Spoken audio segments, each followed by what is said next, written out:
Kia ora tātou. Tēnei ngā mihi kia tātou katoa.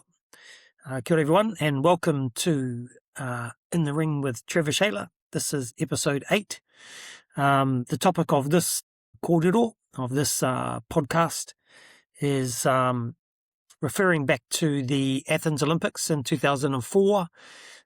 In my earlier podcast, Sting Like a Bee, talked about some of the challenges, the personal cost of implementing change. But I thought I'd change tack a little bit, and because that was quite a heavy session talking about the personal cost when we were looking to try and implement the role of Māori culture and the influence of Māori culture within the games team environment. And so I touched on a range of the challenges in that space. And a lot of it that, you can't take back, but it's important that the story is told from my point of view. But this story, again, is about the Athens Games, where we laid the foundation for the influence of Māori culture. Hamster Reedy and I had a dual strategy, and that was, support the New Zealand Olympic team, add value, do no harm. That was kind of the things, two or three of the things that we really stood by around making sure that, Māori culture was adding value, that we were doing no harm, and that ultimately we can inspire our athletes. That was the three main drivers for us. But we also, when I say a dual strategy, the other strategy was really making sure that we got alongside any of our Māori athletes at games time. One of the key things, we didn't want them to feel like they were having to learn their culture in front of others. So there were some subtleties around the approach there, because, in the grand scheme of things, it became so infectious, the role of the haka and the welcome process, the celebration of athletes, celebrating in our way. In the way that was adopted by the whole team. So there's some really, really cool stuff in amongst some of the heavy stuff. But one of the stories I really want to tell, because it's quite a hard case. So when we got over to the games in Athens 2004, and I mentioned earlier we were staying outside the village, we weren't really part of the team. But anyway, I was part of the cultural attaché and part of the wider athlete support team. And part of our role pre-games, we get there early before everybody else gets here. We do the setup, make sure everything's in place, test the systems, all those type of good things. And one of those jobs was around making sure that we had a really good understanding of the lay of the land, how to catch the train, where to get off, all of those types of things. And that was one of my jobs. One of my jobs was to jump on the train, shoot into from where the village was into Athens, and just really get a good sense of and document, what athletes, what information would give athletes to be able to get into town and so on and so forth before they arrived. So I was getting ready to head out, and there was the clothing guy, who did the uniform for the New Zealand team. Gordon was his name, and we got on really well. And I used to call him Kimosabi, and I'm not sure why, to be honest, but he looked like a Kimosabi.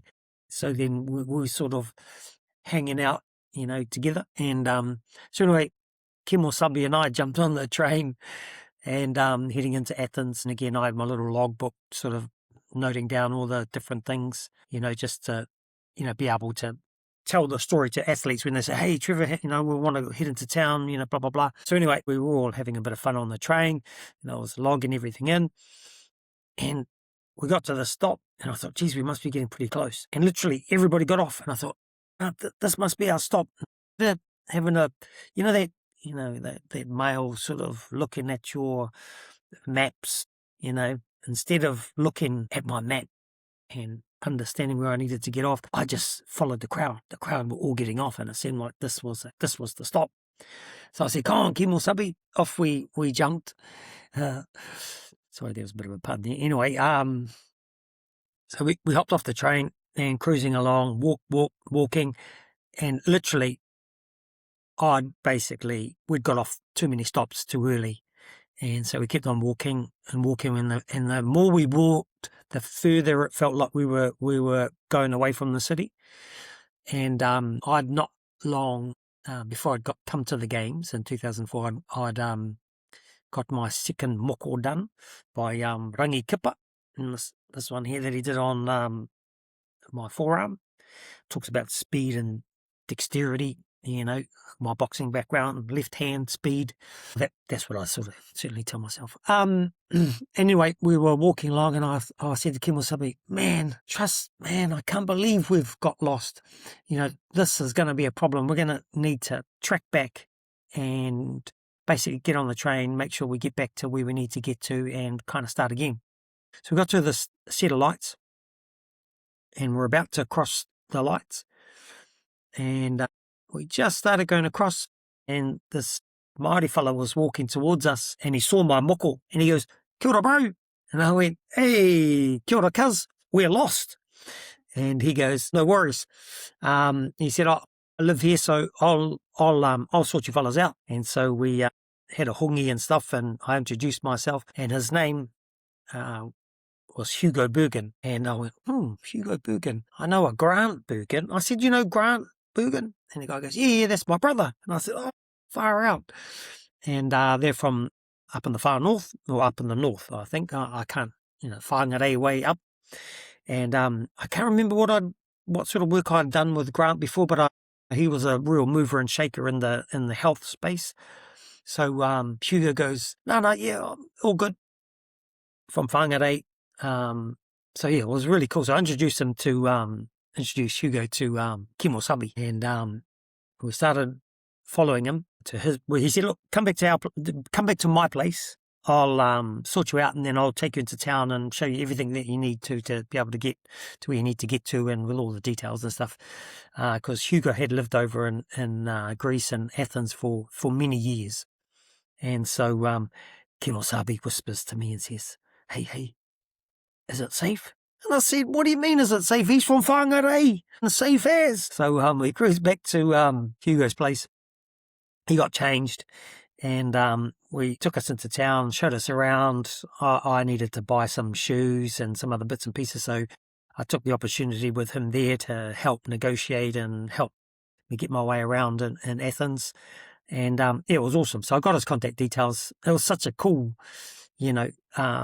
connection to have, bearing in mind it was purely random, and it was the fact that he'd seen my moko and got, "Che, kia ora, bro." So that was, but that's not the story. That's only some of the story. So the next part of the story, I was at the inside the village. Hampshire and I had to come in at 9 in the morning and 9 at night.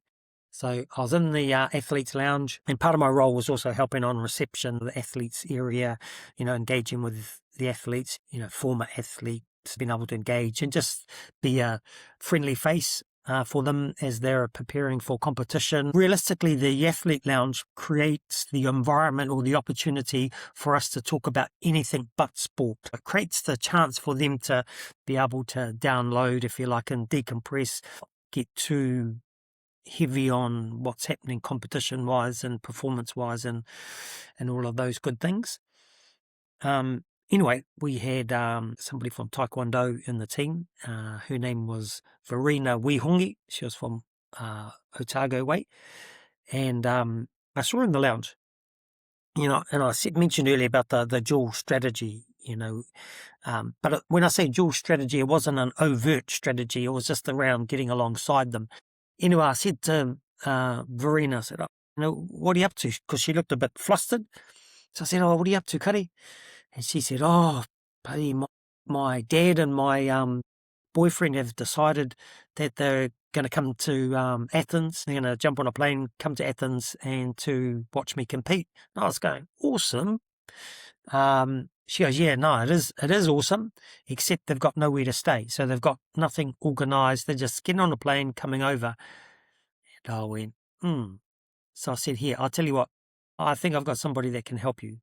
So I gave Hugo a call and said, Hugo, I've got one of our athletes, Verina's boyfriend and father's coming over to Athens to watch her compete. You know, it's a last minute thing. They don't have anywhere to stay. Can you point her in the right direction? Where might be some opportunities for her to look, to find somewhere for them to stay, knowing full well that the Māori manaki, which means to look after the Māori, the manaki would kick into place. And I just knew that Hugo would not take the bait, but I knew that he would step up and go, let me sort that. So anyway, I said to Verena, here, look, bring this fella, Hugo fella, met him the other day, he'll sort you out. So she gets on the phone, has a chat to Hugo. She hangs up the phone, and I could see the smile on her face. She was so happy. And I said, what's up? How'd it go? She goes, oh, they're gonna stay at his place. Of course. And so she said, Hugo's going to go to the airport, going to pick them up, bring them back, and they're both going to stay at his house. And literally, that's what happened. It just, from wearing a singlet with my moko that I'd just got done by Rangi Kippa, walking across the road, bumping into, Māori fella from Whangarei, Hugo Bergen, knew his brother Grant, made that connection through the moko, and the rest is history. And it's such a cool story. So it's so cool that you'd think I was making it up. And but I'm pretty sure it's not an uncommon story, about New Zealanders being on the world stage and how we gravitate and how we become a lot prouder when we're offshore. We're less proud when we're home in New Zealand just because of all the stuff that goes on and, talking about privilege and land and, past wrongs. And don't get me wrong, I'm not trying to minimize those things. But when you're a New Zealander, a Kiwi on the world stage, coming together in a global event like an Olympics or a World Cup, that sense of pride in who we are and where we come from is infectious. And like I say, I think we're much prouder at home. That's why I think when the national anthem is being played here at home, we don't belt it out. We're not, we don't sing at the top of our lungs. Well, certainly I don't. But like our stadium isn't like in England where they just belt out their anthem. There's a sense of pride. We're not. We don't have that strong sense of pride necessarily that we sing at the top of our lungs because, there's. I'm not sure if there's a humbleness, but there's some confusion, I suppose, around this land and what it means for all of us and what is our place. And anyway, that's my whakaaro, my thought around. That we're much prouder offshore than we are at home. And the story about Hugo Bergen is for me is a classic example around that manaki and the whanaungatanga kicks in. And what better way for that to happen than on the world stage at an Olympic Games. And for us, Athens in 2004 being the first formal games where we were formally looking at implementing the integration of tikanga Māori, a Māori worldview, and really we were testing just to see how it would resonate with our athletes. And because it's unique to us. I think the uniqueness goes back to the point I made earlier around being offshore, being much prouder around, who we are. I mean, I don't get me wrong, I wish that we were a lot prouder at home. I'm sure in time we will get there. But that's my story of Hugo Bergen and Verena Wihungi. It's such a classic story. don't get me wrong, I'm going to say don't get me wrong, it's not that I'm telling wrong or right, but it was great. I spent some time with Hugo later on, I didn't get him into the village, but I was able to get him into, where we were staying. He came over and watched the closing ceremony, and that connection, was really important. And I think the New Zealand High Commission did some stuff with him as well. So, yeah, so that's my story. It is a contrast to the story I told you earlier about the personal cost.